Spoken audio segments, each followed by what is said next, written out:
Hello bachcho, let's read the question. Question says that which is the most reactive alkane towards bromination and presence of sunlight. So here the key concept is bromination reaction. Key concept is bromination reaction. तो ये bromination reaction क्या होती है ना, bromination reaction मतलब alkane के साथ bromine का रिएक्शन होती है in the presence of sunlight through the free radical substitution reaction. तो ये कैसे होती है देखते हैं।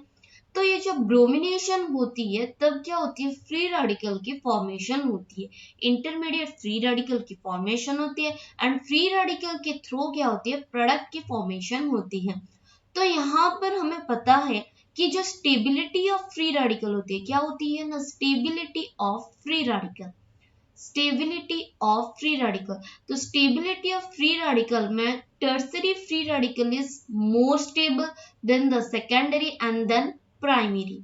तो क्या होती है ना, फ्री रेडिकल में टर्सरी सबसे ज्यादा स्टेबल होती है, देन सेकेंडरी होती है एंड देन प्राइमरी होती है।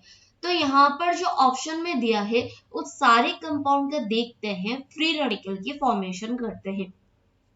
तो पहले तो क्या होती है, ब्रोमीन होती है, Br2 होती है, in the presence of sunlight क्या होती है, होमोलाइटिक क्लीवेज होती है, जिसके वजह से दो Br रेडिकल की फॉर्मेशन होती है, राइट। अब देखते हैं, पहले ऑप्शन दिया है CH3CH3। तो ये CH3 क्या होती है ना, जब रेडिकल की फॉर्मेशन करती है CH3CH2 रेडिकल की फॉर्मेशन करती है, फिर एक ब्रोमीन रेडिकल के साथ मिलकर फॉर्मेशन करती है CH3CH2 Br की फॉर्मेशन करती है। तो यहाँ पर जो रेडिकल है वो कौन से वाले रेडिकल ना, प्राइमरी फ्री रेडिकल है, तो ये इतना ज्यादा स्टेबल नहीं होती है। देन आती है सेकेंड ऑप्शन पर। सेकेंड ऑप्शन में क्या दिया है, मीथेन CH4।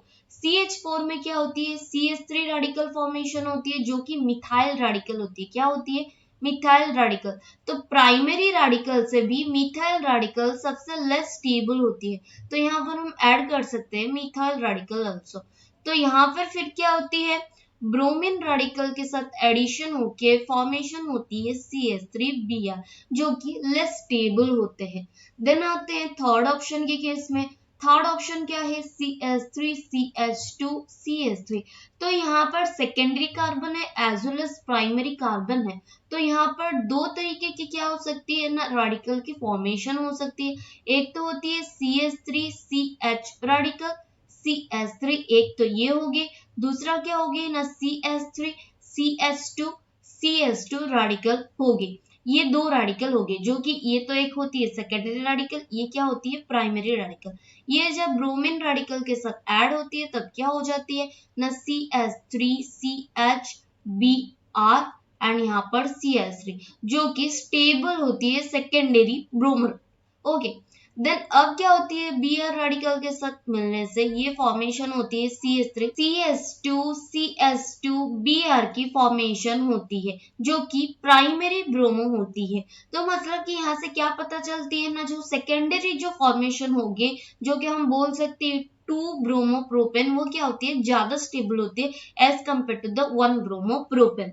देन आते हैं लास्ट केस में। तो लास्ट केस क्या है, फोर्थ ऑप्शन में CH3CH3CH3। तो यहाँ पर क्या होती है, प्राइमरी फॉर्मेशन हो सकती है, सेकेंडरी हो सकती है। तो यहाँ पर देखते हैं क्या होती है। तो यहाँ पर क्या है, प्राइमरी ये होगी एज वेल एज ये होगे। तो यहाँ पर क्या है, सेकेंडरी कार्बन तो फॉर्मेशन नहीं होती है क्योंकि कार्बन के साथ 3 कार्बन अटैच्ड है, मतलब कि यहाँ पर क्या होती है, टर्सरी कार्बन की फॉर्मेशन होती है। And we know the tertiary carbon जो होती है उसका रेडिकल्स मोर स्टेबल होती है। तो हम क्या करते हैं, CH3C रेडिकल CH3 एंड यहाँ पर CH3 फॉर्मेशन करते हैं।